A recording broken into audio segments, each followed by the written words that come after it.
sapa-sapa terlebih dahulu ya. Saya sapa-sapa dulu penonton yang hadir, baik itu di Zoom maupun di YouTube. Selamat siang semuanya, semoga semuanya dalam keadaan sehat walafiat. Ya, sudah ada di tengah-tengah kita ini 15 orang ya, dan juga di YouTube juga ada beberapa orang yang sedang menonton ya. Jadi teman-teman di sini yang nonton di YouTube jangan lupa tekan like dan juga subscribe-nya agar membantu Maxco Future agar bisa menjadi channel YouTube yang bisa memberikan teman-teman di sini edukasi tentang finansial ataupun investasi keuangan seperti itu ya. Oke, mungkin sedikit preview ya tentang market yang terjadi baru-baru ini ya. Kita rangkum dari hari Senin kemarin ya, dan hingga hari Kamis ya, cenderung market itu sedang menunggu data inflasi yang keluar tadi malam ya, yang secara unekspektasi ataupun di luar ekspektasi pasar, yang di situ notabene pasar menganggap core inflation-nya itu mengalami kenaikan ya, tapi tidak terlalu signifikan. Namun data yang keluar tadi malam cukup mengagetkan seluruh investor ya. Terlihat dari harga Nasdaq yang turun dalam ketika awal market buka dan ditutup dengan kenaikan yang signifikan juga. Jadi sedikit hari malam itu merupakan kejadian yang sangat unik dan juga kejadian yang beberapa kali juga sudah terjadi di beberapa tahun belakangan ya. Ketika terjadi krisis. Ketika itu Nasdaq pernah turun minus 4%, namun ditutup di atas 6% ya. Jadi memang beberapa kejadian tadi malam itu bisa kita katakan bahwa apapun bisa terjadi di market ya. Apalagi teman-teman di sini yang selalu memperhatikan terhadap chart ya. Dan juga kita lihat dari dunia finansial lainnya seperti ada gold dan juga forex, beberapa mengalami penurunan yang signifikan ketika news keluar, namun ditutup lagi di candle daily-nya itu naik kembali ya. Kalau bisa kita hitung itu ke penurunan terhadap XAU tadi malam itu bisa dikatakan hingga 300 pips ya, dan naik kembali di 200 pips ya. Jadi memang equity market maupun dunia forex juga terdampak terhadap data inflasi Amerika yang naik secara unekspektasi ataupun di luar ekspektasi pasar ya, yang mana di situ sudah menyentuh di angka core inflasinya di 6,6%. Namun kalau misalnya bicara tentang ketakutan ataupun fear, itu sudah banyak lah di-share oleh beberapa influencer kita di Indonesia ya, baik dari Raymond Chin, kemarin ada Pak Deddy Corbuzier ya, ada juga dari Dr. Indra Gunawan sudah men-share apakah 2023 akan menjadi resesi. Nah, di siang hari ini kita akan membahas mencari opportunity. Karena apa, teman-teman ya? Di tahun 98 lahir seorang investor hebat namanya Warren Buffett. Di tahun 2008 lahir investor hebat juga dari Indonesia ya, yaitu adalah Bapak Michael Hartono dan juga Budi Hartono ya. Dan juga tahun 2020 krisis pandemi ya, lahir nama baru lagi sebagai orang terkaya itu Elon Musk ya. Jadi di sini kami dari Maxco Future di sini ingin memberikan opportunity ke teman-teman semuanya bahwa di balik krisis yang terjadi saat ini ada peluang emas yang bisa kita manfaatkan. Nah, bagaimana cara mendapatkannya? Dan kita compare lah, apakah return on investment di Indonesia bisa lebih tinggi daripada return on investment di Amerika untuk saat ini. Nah, inilah yang akan kita bahas di siang hari ini. Begitu, Pak Adam. Oke, menarik sekali ya. Jadi rekan-rekan bahwa penurunan value dari equity market itu dijadikan sebagai opportunity untuk kita untuk buy the dip. Dan ini adalah sebuah momen yang harus kita maksimalkan. Maka dari itu, untuk saran saya pada saat investasi aktivitas kegiatan investasi pada baru-baru ini, lebih baik konservatif saja karena kita memiliki banyak peluang di equity market untuk nyerok di harga yang murah, katakanlah seperti itu.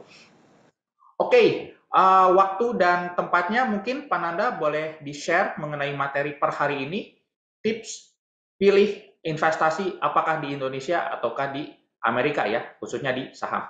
Oke, silakan Pak Nanda.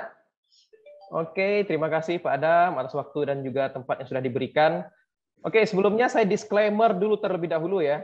Saya disclaimer ini tidak ada perintah jual dan beli karena ketika teman-teman di sini masuk ke dunia investasi ataupun dunia trading itu pasti ada risikonya ya. Kita jualan di real market pun seperti buka usaha es krim, buka usaha warung, itu pasti juga ada risikonya. Jadi teman-teman di sini tidak ada perintah jual dan beli. Jadi saya pure di sini memberikan pandangan apakah lebih baik investasi di Indonesia atau di Amerika. Nah, juga saya juga menekankan di sini yaitu kata investasi ya. Jadi buang jauh terlebih dahulu kata trading. Karena apa? Kita di sini main time frame yang 5 sampai 10 tahun, ya. Jangan ketika teman-teman di sini beli aset, misalnya perusahaan A beli malam ini, besok tiba-tiba naik 10%, teman-teman langsung jual. Itu namanya trading, ya, bukan investasi. Jadi tolong dikosongkan dulu gelas yang ada di pikiran teman-teman, ya, dikosongkan dulu tentang dunia tradingnya. Kita di sini belajar bagaimana orang kaya itu bisa kaya dari pasar saham. Karena apa? Orang kaya dari pasar saham itu kebanyakan adalah lahir dari orang-orang yang investasi. Seperti Warren Buffett yang lahir itu dikarenakan stok Coca-Cola, ya, yang sampai sekarang masih di hold dari tahun 96 hingga 2022 ini belum pernah menjual satu lot pun dari saham Coca-Cola. Seperti itu. Oke, mungkin tadi disclaimer sudah saya sampaikan, saya ini sedikit share terlebih dahulu, ya. Oke, investasi saham Amerika versus saham Indonesia. Nah, lebih untung mana nih, ya, ketika kita ingin berinvestasi nih. Lanjut, next selanjutnya. Oke, pertama saya ingin menjelaskan terlebih dahulu, ya, apa sih itu investasi, ya. Jadi investasi itu adalah aktivitas penanaman uang atau modal, ya, atau aset berharga yang kita punya untuk tujuan memperoleh keuntungan dalam kurun waktu lebih dari 5 tahun, ya. Jadi saya di sini menekankan kepada teman-teman, ya, lebih dari 5 tahun. Karena kita bicara tentang investasi, ya, kita investment. Contoh, orang tua memiliki anak, anak itu juga merupakan aset bagi orang tua. Nah, apakah anak itu bisa return on investment-nya dalam 1 tahun, 2 tahun dia bisa cari duit sendiri lalu memberikan uang ke orang tuanya balik? Kan tidak, ya. Jadi itulah yang dinamakan investasi. Nah, bagaimana orang tua mendidik anak baik itu dari sekolah, ya, memberikan dana ke sekolah, dia SD, SMP, SMA, hingga kuliah, ya, hingga kerja atau memiliki bisnis sendiri. Itulah orang tua yang investasi terhadap anaknya. Uang yang orang tua keluarkan untuk pendidikan sekolah, memberi makan, memberi minum, itu juga termasuk investasi, teman-teman. Ya, jadi investasi di sini tidak hanya berdasarkan ketika teman-teman membeli suatu aset, lalu menghitung dari sisi return on investment-nya. Ya, kalau misalnya kita belajar dari hal-hal yang dekat dengan kita, seperti orang tua terhadap anak, itu juga investasi orang tua terhadap anak, ya, karena anak itu merupakan aset ke orang tuanya. Contoh lainnya, teman-teman di sini ada nggak yang cinta ataupun suka menanam bunga ataupun tumbuhan nih? Itu juga merupakan investasi, ya. Teman-teman merawat bunganya, ya, baik mulai dari biji yang kecil, lalu tumbuh akarnya, lalu tumbuhlah batangnya, lalu dia ada tunasnya, barulah dia berbuah, ya. Itu juga namakan investasi, ya. Teman-teman di sini yang buka usaha pun, ya, ketika melihat proyeksi ke depan 5 sampai 10 tahun nih usaha saya nih dari warung kecil, ya, warung kecil berubah menjadi warung yang lebih besar lagi, ya, hingga menjadi grosir. Itu kan butuh range ataupun gap yang lumayan lama untuk bisa usaha seperti itu. Ya, itu yang kita dikatakan investasi, ya, teman-teman, ya. Jadi pihak atau orang yang melakukan investasi itu disebut dengan investor, ya. Seperti itu. Nah, biasanya investasi itu menggunakan dua metode, yaitu ada lump sum dan juga dollar cost averaging. Nah, ini apa lagi nih, ya? Kalau lump sum, ya, itu biasanya digunakan oleh investor-investor yang melihat di sini, oh, ini momentumnya tepat nih. Contoh, krisis ekonomi 2008 atau yang dekat-dekat inilah pandemi di tahun 2020 di bulan Maret. Itu banyak investor-investor melakukan investasi secara metode lump sum atau hajar langsung all in di semua aset, menggunakan asetnya, semua asetnya itu di satu perusahaan. Nah, apakah saya merekomendasikan itu? Kalau menurut saya untuk teman-teman di sini kita bareng-bareng ini masih belajar, ya, itu lebih bagus lagi menggunakan adalah dollar cost averaging, ya. Kita menggunakan DCA atau biasa disebut itu nabung, ya. Makanya di sini pemerintah kita Indonesia itu selalu menekankan adalah yuk nabung saham, ya. Jadi kita tiap bulan, ya, rutin tiap bulan, walaupun itu cuma 100.000 atau 200.000, yang penting adalah konsistensinya. Karena apa, teman-teman? Ya, susahnya investasi itu adalah konsistennya, ya, mengulanginya tiap bulan, menabung, ya. Karena apa? Banyak teman-teman saya di tahun 2020, ya, ketika itu saya bersama teman-teman terjun pertama kali ke dunia saham, khususnya di saham, ya. Itu banyak dari kami ini ingin menabung saham. Ya, tapi di tahun kedua, di bulan kedua, bulan ketiga, mereka sudah mendapatkan capital gain yang lumayan ya, bisa dikatakan udah 2 digit lah dalam sisi profitnya. Mereka malah menjual aset tersebut. Ya, saya alhamdulillahnya karena dapat masukan ataupun dapat nasihat dari guru saya ya. Kalau teman-teman bisa cek itu di channel YouTube-nya ada Pak Franciscus Wiguna ya. Itu dia mengatakan bahwa jika teman-teman di sini ingin tidak terganggu dalam hal psikologi investasinya, gunakanlah 2 akun atau 3 akun lah.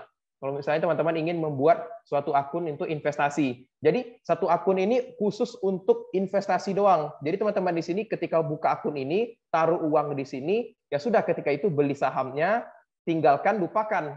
Ya, jadi pakailah akun yang kedua. Akun kedua ini untuk apa? Biasanya untuk trading. Ya, tradingnya itu bisa swing atau scalping. Nah, untuk menggunakan akun kedua inilah untuk kita itu melampiaskan emosi kita kalau misalnya kita ingin trading dan lain sebagainya. Nah, yang akun pertama ini itu untuk digunakan sebagai investasi. Yang mana kita membukanya sebulan sekali ya. Jangan sampai akun pertama ini selalu kita intervensi atau kita selalu lihat.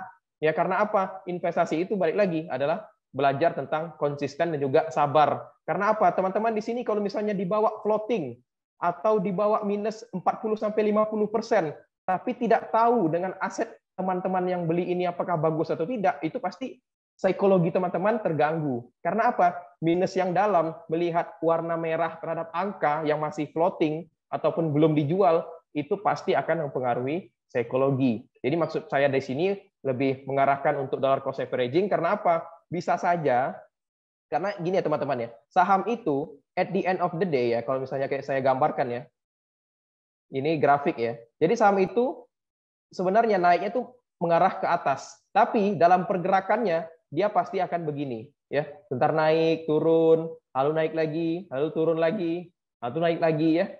Nah, dollar cost averaging itu untuk apa? Untuk teman-teman agar bisa dibeli di misalnya bulan pertama teman-teman beli di harga atas ya. Teman-teman beli di atas. Terus bulan selanjutnya teman-teman beli di harga bawah. Nah, untuk apa dollar cost averaging ini? Agar teman-teman di sini tidak average-nya tidak terlalu atas ataupun mungkin alhamdulillah dapat di bawah karena menggunakan lump sum.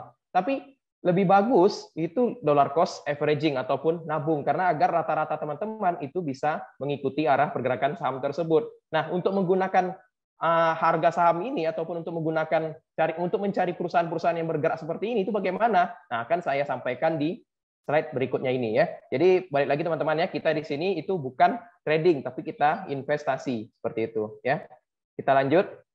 Nah, bagaimana cara kita itu untuk membandingkan investasi di Amerika dan juga di Indonesia? Nah, di sini saya ada beberapa poin yang ingin saya bandingkan, yaitu ada 4 poin ya, ataupun 4 variabel. Yang pertama ada market cap, profit margin, return on asset, dan juga return on equity yang dikerjakan ataupun yang dilakukan oleh perusahaan tersebut.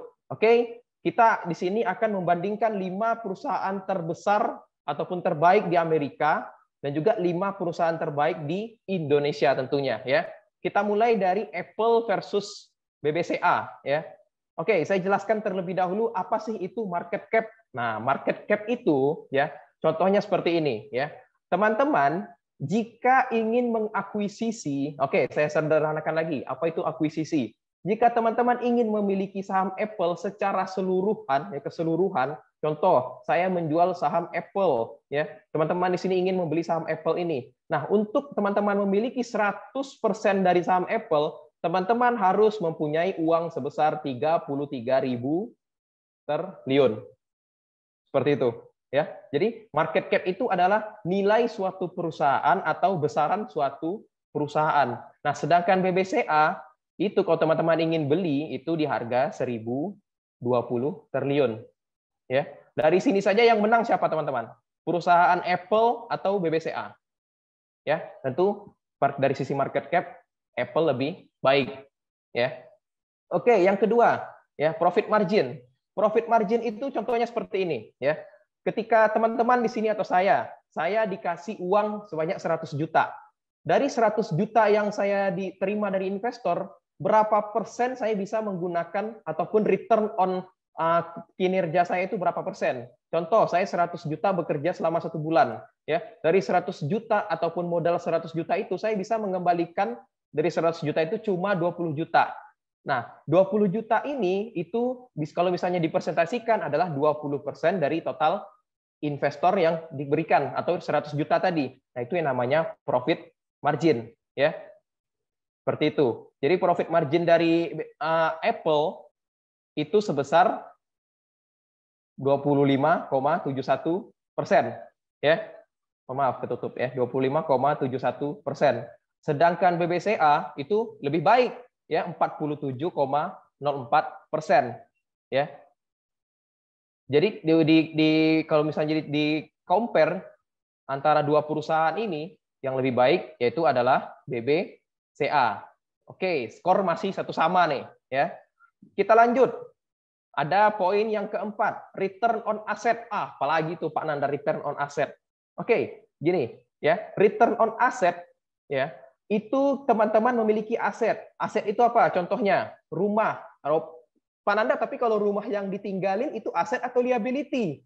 Kayak kalau misalnya rumah, kalau teman-teman tinggalin atau teman-teman tempatin, ya itu merupakan liability. Ya, karena teman-teman harus membayar uang servisnya, uang maintenance-nya, ya, uang pajaknya, seperti itu. Nah, kalau teman-teman punya rumah, tapi rumah teman-teman ini teman-teman dijadikan kos-kosan atau kontrakan, ya, itu jadi aset. Nah, return on asset adalah seberapa untungkah atau seberapa baikkah aset yang dimiliki suatu perusahaan itu untuk memberikan return terhadap perusahaannya. Nah, di sini Apple, ya, return on assetnya itu sebesar 22,20%. Sedangkan BBCA itu hanya di angka 2,93%. Ya, jadi skor sementara itu 2-1 untuk Apple versus BCA. Nah, yang ketiga ataupun yang terakhir ya, variabel yang menurut saya penting untuk teman-teman di sini perhatikan, yaitu adalah return on equity. Nah, ini equity ini apalagi nih Pak Nanda nih? Bedanya sama profit margin apalagi nih, ya. Jadi equity itu teman-teman di sini punya modal sendiri, bukan dari investor. Ya, teman-teman di sini punya modal sendiri ataupun dari kantong ataupun dompet teman-teman. Contoh ya, equity teman-teman ataupun modal teman-teman di sini yang di luar dari investor ya, itu misalnya 10 juta. Nah, return-nya ataupun bagaimana teman-teman mengelola dari 10 juta ini kembali berapa, itu dinamakan return on equity ya. Nah, di sini Apple itu bisa mengembalikan dari equity-nya sebesar 162,82%. Ya, jadi bisa dikatakan ya di tahun kemarin ya Apple itu dapat membukukan sebesar 162,82% dari total equity-nya, sedangkan BBCA itu hanya di angka 17,94%. Oke, dari di sini ya, dari 4 variabel ini tentu skornya adalah 3-1 ya. Jadi yang menang adalah perusahaan Apple. Dari market cap dia menang, return on asset dia menang, return on equity pun dia menang. Nah, tapi Pak Nanda, bagaimana dengan kalau misalnya kita hold perusahaan ini 5 tahun sebelumnya? Apakah harga sahamnya menang Apple atau BBCA? Oke, sabar ya. Kita lihat di slide selanjutnya ya. Kita hapus dulu ya. Oke, kita lanjut ke slide selanjutnya. Bagaimana kalau teman-teman di sini membeli perusahaan ini di 5 tahun yang lalu? Oke. Nah, ini dia return on investment-nya atau pergerakan harga 5 tahun terakhir. Ya. Kalau teman-teman di sini membeli saham Apple 5 tahun yang lalu, itu teman-teman mendapatkan return on investment sebesar 257,76%. Ya. Sedangkan kalau teman-teman beli di BBCA 5 tahun yang lalu, itu teman-teman hanya mendapatkan 99,52%. Ya. Jadi udah 4-1 nih poinnya. Lagi-lagi Amerika versus Indonesia untuk perusahaan terbaik yaitu Apple dan juga BBCA dimenangkan oleh Amerika. Ya. Kalau teman-teman invest di Amerika itu sebesar 257,76%, sedangkan di BBCA teman-teman hanya mendapatkan 99,52%. Seperti itu. Ya. Kita lanjut ke perusahaan kedua. Ya. Jadi skor sementara, ingat ya teman-teman di rumah ya, Amerika 1, Indonesia 0. Kita lanjut ke perusahaan terbesar ataupun terbaik kedua di Amerika maupun di Indonesia. Yang kedua adalah Microsoft. Dan yang dari Indonesia ada Bank BRI atau Bank Rakyat Indonesia. Oke, Microsoft itu memiliki market cap sebesar 25.650 triliun rupiah, ya. Sedangkan BRI itu di angka 669 triliun, ya. Skor sementara 1-0, ya. Oke, lanjut. Profit margin. Profit margin dari Microsoft itu di angka 36,69%. Ya. Sedangkan BBRI di sini ternyata lebih baik nih teman-teman. Ya, dia menggunakan dana dari investor itu sebesar 37,28% profit marginnya. Oke, ternyata Bank BRI masih memimpin di sini. Ya, 1-0 untuk Bank BRI. Jadi skor sementara ini masih sama. Ya, kita lanjut lagi ke return on asset. Masih dimenangkan oleh Microsoft ya, 14,92%. Sedangkan BRI itu hanya di angka 2,93%. Ya, lagi-lagi di sini Microsoft 1, ya, BRI 0. Nah, skor sementara masih 2-1 nih. Nah, return on equity variabel keempat yaitu adalah Microsoft di angka 47,15%, sedangkan BBRI itu di angka 18,7%. Ya, hampir bedanya hampir 100% ya.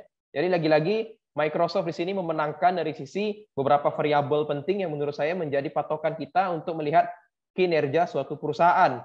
Ya, dan diakhiri dengan skor yaitu 3-1. Seperti itu, ya. Oke, kita lihat lagi bagaimana kalau teman-teman di sini invest terhadap Microsoft dan juga BRI di 5 tahun yang lalu, ya. Kita lihat slide selanjutnya. Oke, ternyata di Microsoft kalau teman-teman invest di 5 tahun yang lalu, itu teman-teman bisa mendapatkan return on investment-nya ya atau pengembalian investasi teman-teman itu sebesar 195,84%. Sedangkan BBRI itu teman-teman hanya mendapatkan 47,25%. Ya, lagi-lagi di sini perusahaan Amerika jauh sekali meninggalkan perusahaan Indonesia. Ya, skor sementara 2-0. Oke. Jadi memang di sini beberapa perusahaan yang besar di Amerika itu masih mengalahkan perusahaan di Indonesia. Apakah ketiga ini masih menang dari Amerika? Kita lanjut lagi, oke? Perusahaan yang ketiga yaitu adalah Google, ya. Oke, Google di sini memiliki market cap sebesar 18.000 triliun, ya. 18.000 triliun. Nah, Mandiri itu memiliki aset ataupun memiliki market cap sebesar 436 triliun. Ya, dari profit margin atau dari market cap Google ya, obviously ataupun sudah jelas Google memenangkan dari sisi market cap-nya. Sedangkan profit margin di sini ya 25,859%, Mandiri ternyata lebih baik di angka 36,92%. Ya. Nah, di skor sementara 1-1. Lalu kita balik lagi ke return on asset, Google menghasilkan di angka 14,93%, sedangkan return on asset Mandiri itu 2,31%. Ya. Dan terakhir ada return on equity-nya di Google itu di angka 29,22%, ya. Mandiri itu menghasilkan 18,27%. Lagi-lagi skor yang terbentuk adalah 3-1. Nah, bagaimana kalau teman-teman di sini invest dalam 5 tahun terakhir terhadap perusahaan Google maupun Mandiri? Oke, bisa dilihat ya. Google, jika teman-teman invest 5 tahun terakhir, itu teman-teman bisa mendapatkan return on investment-nya sebesar 99,49%. Sedangkan Bank Mandiri, ya, itu teman-teman hanya mendapatkan 37,64%. Sudah 3 perusahaan terbaik Amerika dan juga Indonesia kita compare dan masih dimenangkan oleh Amerika dengan skor 3-0. Nah, kalau teman-teman di sini yang main basket ya, BO ataupun ada tuh BO3 ya, BO5, 3-0 kalau misalnya sudah BO5 itu Amerika sudah menang. Walaupun teman-teman walaupun perusahaan Indonesia di 2 perusahaan terakhir itu mengungguli Amerika ya. Cuman tidak apa-apa, kita lanjut saja ya ke perusahaan yang keempat dan juga perusahaan yang kelima. Oke. Perusahaan keempat itu ada Amazon ya. Siapa di sini yang tidak kenal Amazon ya? Dan juga Telkom Indonesia. Oke. Ya. Mungkin pertanyaan teman-teman di sini, Pak, Gojek Tokopedia kok nggak ada, Pak? Perusahaan Goto kok nggak ada, Pak? Oke, untuk Goto itu kan baru IPO ya. Dia baru IPO di tahun 2021 kemarin. Jadi historical datanya untuk 5 tahun terakhir itu belum ada. Jadi di sini saya tidak masukkan karena kalau misalnya saya masukkan di sini itu Goto itu sekarang itu di market capital market cap-nya itu di posisi saat ini adalah nomor 4 ya, nomor 4 di Indonesia ya, mengalahkan Telkom kalau misalnya dilihat dari market cap-nya. Nah, tapi kalau karena tidak ada historical datanya, jadi saya di sini memasukkan Telkom seperti itu ya. Dan juga terakhir nanti akan saya spill seperti itu ya. Kita balik lagi nih ke pertandingan antara Amerika dan juga Indonesia dalam hal kinerja perusahaannya ya. Amazon. Amazon di sini memiliki market cap sebesar 16.500 triliun. Sedangkan Telkom itu di angka 428 triliun. Lagi-lagi di sini market cap sangat jauh ya, gap perbedaannya itu sangat jauh dari perusahaan Amerika maupun Indonesia ya. Lalu dari sisi profit margin di sini kelihatannya ya, Amazon itu di angka 2,39% ya, sedangkan profit marginnya di Telkom itu 17,58%. Oke, ini menarik ini ya. Oke, pertama tadi market cap itu dimenangkan oleh Amazon 1-0. Lalu Telkom di sini memenangkan ya dari pertandingan profit margin ya, diunggulkan oleh Telkom. Lalu return on asset dari Amazon itu hanya 2,45%. Sedangkan Telkom return on asset-nya itu 10%. Oke, Telkom di sini ternyata lebih baik daripada Amazon dari sisi return on asset-nya. Dan terakhir, variabel terakhir itu ada return on equity. Ya, Amazon di sini di angka 9,43%, sedangkan Telkom di sini ternyata jauh mengungguli Amazon di angka 27,58%. Oke, apakah ini Indonesia saatnya memecahkan telurnya? Ya, setelah tertinggal 3-0. Kita lihat ya, Telkom di sini skor sementara 3-1 ya, dimenangkan oleh Telkom. Nah, kita lihat return on investment-nya. Apakah Amazon di sini memang tidak lebih baik ataupun buruk daripada Telkom? Kita lihat dari sisi pergerakan harganya. Oke, ini dia ya. Amazon 5 tahun terakhir mencatatkan keuntungan 126,66% ya dalam 5 tahun terakhir. Sedangkan Telkom, walaupun dari sisi fundamentalnya bagus, ya, dari sisi variabel-variabel return on asset, return on equity, profit marginnya lebih jauh daripada Amazon, namun terlihat jika teman-teman di sini invest ke Telkom, itu teman-teman sekarang masih rugi 2,03%. Ya, jadi bisa kita lihat di sini ya, betapa jauhnya gap dari sisi pergerakan harga jika teman-teman invest di Amazon ataupun juga di Telkom.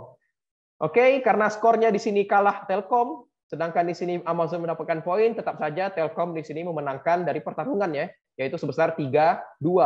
Skor sementara Indonesia versus Amerika itu di angka 3-1 ya, 1 untuk Indonesia, 3 untuk Amerika. Terakhir dari perusahaan Tesla dan juga Astra International ya. Ini merupakan perusahaan kelima terbaik dari sisi Amerika dan juga Indonesia ya. Berdasarkan dari market cap-nya ya, besaran perusahaan. Oke, Tesla di sini memiliki market cap sebesar 10.470 triliun. Sedangkan Astra ya itu memiliki market cap sebesar 264 triliun. Ya, ini kebetulan di sektor yang sama ya, bergerak di sektor yang sama. Tesla bergerak di sektor otomotif, Astra International pun juga bergerak di sektor otomotif ya. Jadi bisa dikatakan ini cukup seimbang lah dalam hal kinerjanya jika dibandingkan dengan perusahaan-perusahaan sebelumnya, ada yang sektor finance, ada yang sektor teknologi ya. Oke, kita lanjut ke Tesla versus Astra ini ya. Dari profit margin, Tesla membukukan labanya ataupun membukukan profit marginnya sebesar 2,39%. Sedangkan Astra di sini ternyata lebih baik ya dengan skor itu 10,95%. Skor sementara masih satu sama nih ya. Lalu return on asset dari Tesla itu sebesar 2,45%, sedangkan Astra di sini ya itu sebesar 6,13%. Dan terakhir itu ada return on equity dari Tesla 9,43%, sedangkan Astra di sini mencatatkan keuntungan return on equity-nya sebesar 17,58% ya. Oke, kita lihat jika teman-teman di sini invest 5 tahun terakhir bagaimana terhadap Tesla dan juga Astra ya. Beginilah ya.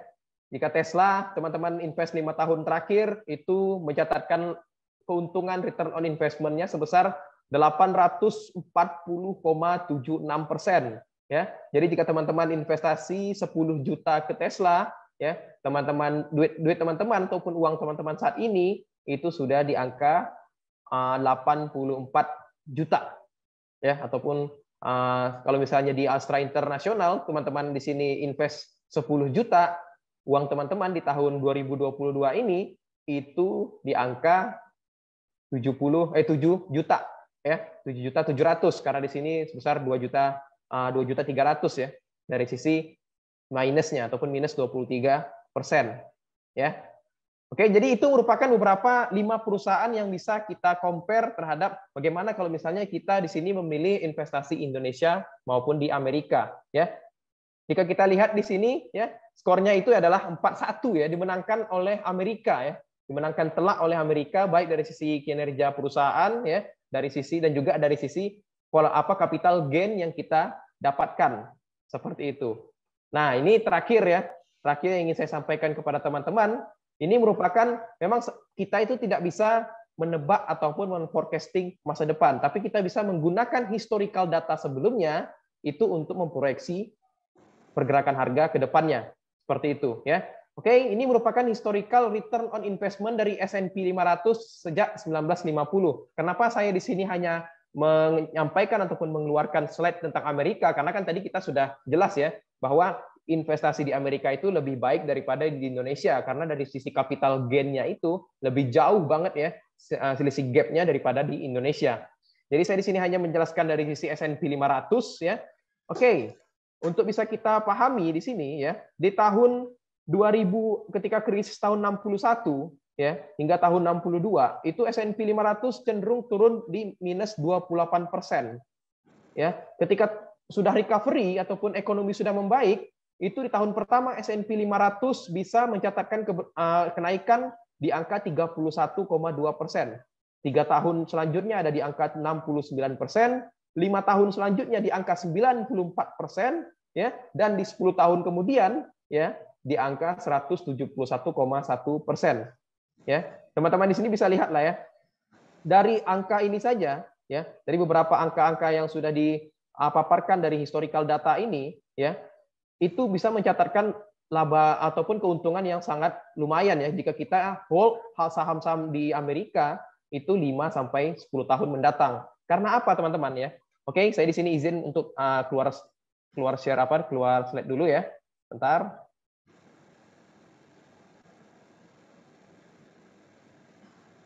Oke.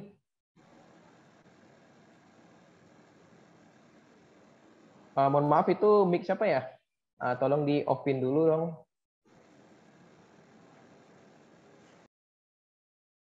Oke, sebentar. Saya keluarkan dulu, ya. Oke, kita melihat chart dari S&P 500 di sini, ya. Kita lihat langsung pergerakan harga, ya. Secara monthly-nya, chart monthly-nya, ya. Oke. S&P 500 itu waktu di awal tahun, ya, hingga saat ini, sebentar, saya hapus dulu. Kalau misalnya kita tarik, ya, dari awal tahun, di awal tahun 2022 itu sudah turun sebesar 28%. Nah, jika kita berpacu terhadap slide yang tadi saya paparkan di sini, ya, ketika S&P 500 itu mengalami penurunan sebesar 28%, ya, itu di tahun depan, ya, kemungkinan harga itu akan naik di angka 31%, ya, lalu 5 tahunnya di angka 94%, dan di tahun berikutnya itu ada di 171%. Jadi kenapa saya di sini lebih menekankan untuk teman-teman di sini investasi di Amerika, selain tadi sudah dibandingkan dari perusahaan-perusahaannya, ya, juga dari sisi harga itu saat ini S&P 500 cenderung, kalau misalnya teman-teman di sini berpacu pada teknikal ataupun expect price action, itu sudah berada di harga supportnya, ya. Sedangkan kalau misalnya kita lihat dari sisi composite index ataupun IHSG, ya, indeks harga saham gabungan, itu saat ini sedang berada di pucuknya ataupun di harga yang bisa dikatakan di sini ekspensif lah, ya. Apakah cenderung akan koreksi terlebih dahulu? Cukup besar, ya. Probability untuk harga itu bergerak ke arah bawah, ya. Apalagi kalau misalnya teman-teman lihat di sini ada double top, ya. Jadi cenderung untuk harga turun ke bawah itu cukup besar, apalagi jika kita lihat makroekonomi di tahun 2023 itu akan terjadi resesi yang sudah sering digaung-gaungkan oleh Pak Presiden kita Jokowi dan juga Bu Menteri Keuangan yaitu Bu Sri Mulyani, daripada IHSG itu mengarah ke atas. Nah, sedangkan untuk S&P 500 maupun dari sisi Nasdaq maupun Dow Jones ya, itu probability-nya untuk turun lebih dalam itu ya cenderung lebih sedikit. Karena apa? Di sini ada strong support-nya. Ya, ada strong support-nya di sini. Seperti itu. Nah, tapi kan Pak Nanda kalau misalnya berpacu pada alasan Pak Nanda, bisa saja support-nya ini ditembus. Oke, nggak apa-apa ya. Tapi kita lihat proyeksi variabel utama yang menyebabkan equity market ini bisa mengalami penurunan yang signifikan ini loh. Ya, mengapa equity market bisa terjadi penurunan yang begitu signifikan? Yaitu tidak lain dan tidak bukan adalah karena kenaikan suku bunga oleh Federal Reserve ataupun bank sentralnya Amerika. Nah, kalau kita misalnya kita lihat forecasting dari kenaikan suku bunga, itu peak-nya ataupun puncaknya itu the Fed akan menaikkan suku bunga di akhir tahun ini di angka 4,5 hingga 4,75%. Ya, sedangkan di tahun 2023 di tahun sebentar saya angkat dulu ke atas ya.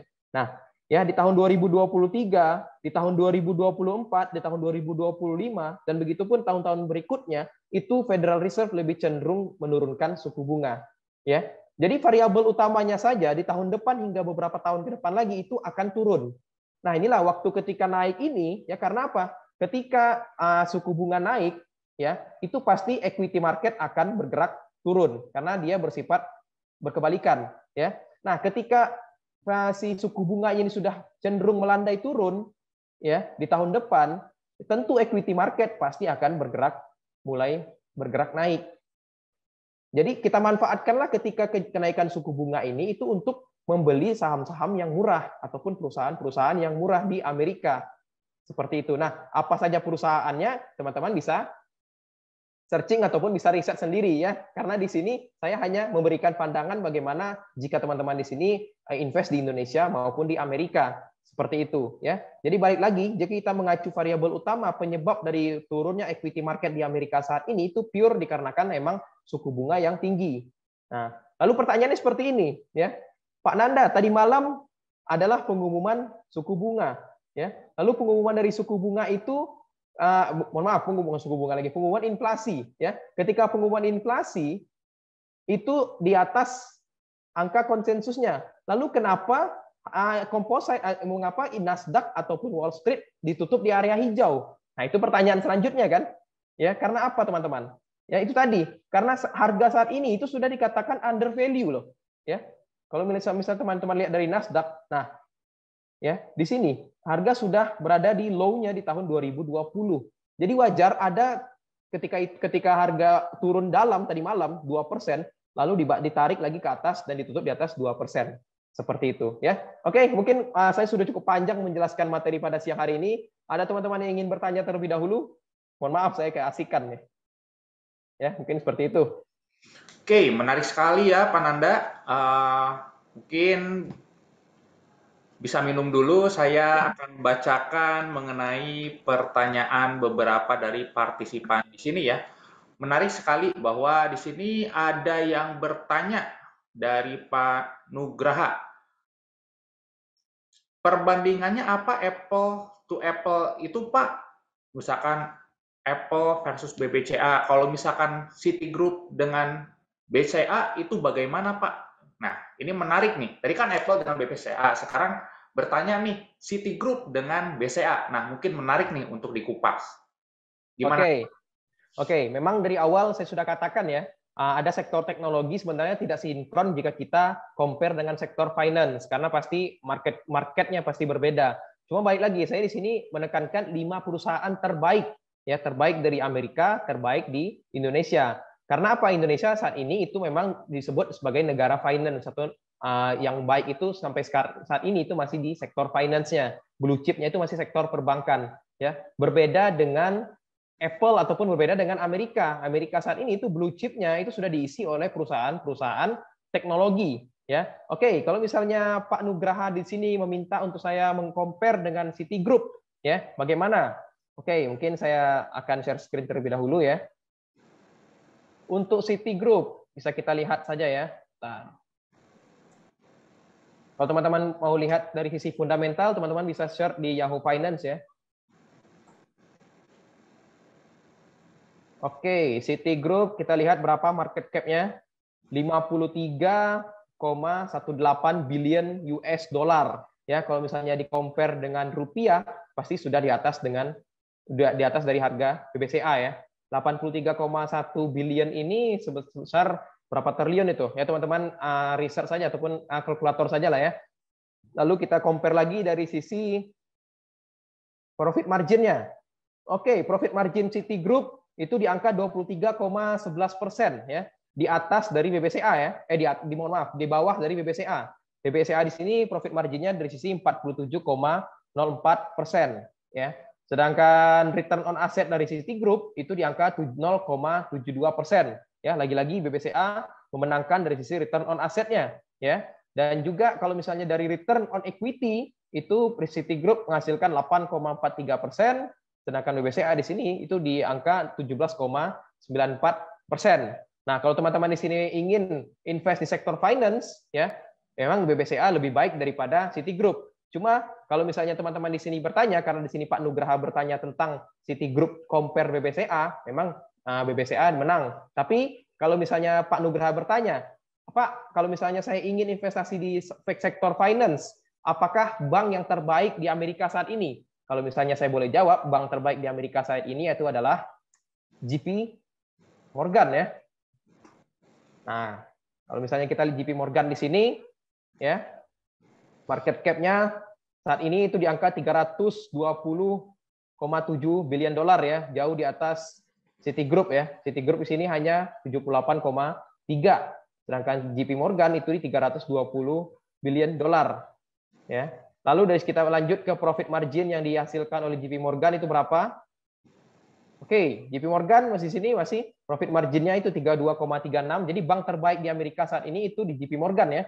Kalau di Indonesia kan Bank BCA. Nah, jadi 32,36 masih di bawah oleh BBCA. Lalu return on asset pun masih di bawah BBCA. Namun dari sisi return equity di sini itu dimenangkan oleh JP Morgan. Jadi balik lagi referensi investasi masih terhadap teman-teman di sini ya. Teman-teman terserah ingin memilih sektor finance dari sisi Bank Indonesia juga bisa BBCA. Kalau misalnya teman-teman di Amerika itu ada perusahaan Apple di sini di Apple dan juga ada beberapa perusahaan terbaik. Oke, lalu kita compare 5 tahunnya ya, pergerakan 5 tahunnya ya. Kalau misalnya teman-teman di sini investasi di Citigroup di 5 tahun terakhir, berapa return on investment-nya? Wah, ternyata minus 41,59%. Ya, makanya di sini Citigroup tidak termasuk dari perusahaan terbaik di Amerika ya. Lalu ada JP Morgan Stock. Berapa return on investment-nya? Dia cuma 9,91%. Jadi jauh di bawah performa perbankan di Indonesia. Ya, makanya saya bilang tadi saya tidak mengcompare apple to apple ataupun beberapa sektor yang diutarakan karena memang saya di sini menekankan terhadap perusahaan terbaik ya dari sisi Amerika maupun di Indonesia. Seperti itu. Semoga menjawab ya Pak Nugraha. Jadi kembali lagi kepada diri sendiri masing-masing ya. Karena investasi itu balik lagi ke keputusan pribadi. Seperti itu mungkin. Oke, mungkin sudah jelas ya Pak Nugraha. Kemudian di sini Pak Nugraha ada pertanyaan lanjutan. Kalau begitu beli saham sektor banking di Indo, kemudian beli saham teknologi di US aja ya? Ya, betul. Kalau mengacu dari data yang sudah dipaparkan tadi, memang sektor finance di Indonesia itu jauh lebih baik daripada sektor finance di Amerika, baik dari sisi fundamental maupun dari sisi return on investment-nya. Kalau teknologi, kita ke Amerika, seperti itu. Oke, kemudian di sini dari Pak Adi Setiara Harja bertanya ya, saran untuk kita sebagai pekerja namun ingin nabung saham nih. Nah, kira-kira strategi apa nih yang cocok untuk kita dan mengelolanya seperti apa? Oke, ini lumayan bagus ya pertanyaannya ya. Dari Pak Handi, Pak ya? Pak Adi. Oh, Pak Adi. Oke, kalau misalnya berpacu kepada saya pribadi ya, karena kita di sini Pak Adi sama-sama karyawan ya Pak ya, saya juga karyawan, saya karyawan dari PT Mexco ya, Bapak juga karyawan. Nah, kalau misalnya saya itu lebih ke money management Pak. Jadi misalnya contoh, ini contoh ya, bukan berarti saya dapat segini loh ya. Contoh gaji yang saya terima satu bulan itu 100 juta ya. Saya gaji yang saya terima satu bulan 100 juta. Nah, 30% dari gaji saya itu saya langsung sisihkan untuk investasi, Pak. Nah, tapi kalau misalnya untuk saat ini, karena saat ini krisis ekonomi, ya bisa dikatakan resesi di depan mata, ya itu saya lebih memporsikan investasi saya jadikan menjadi 35 hingga 40%.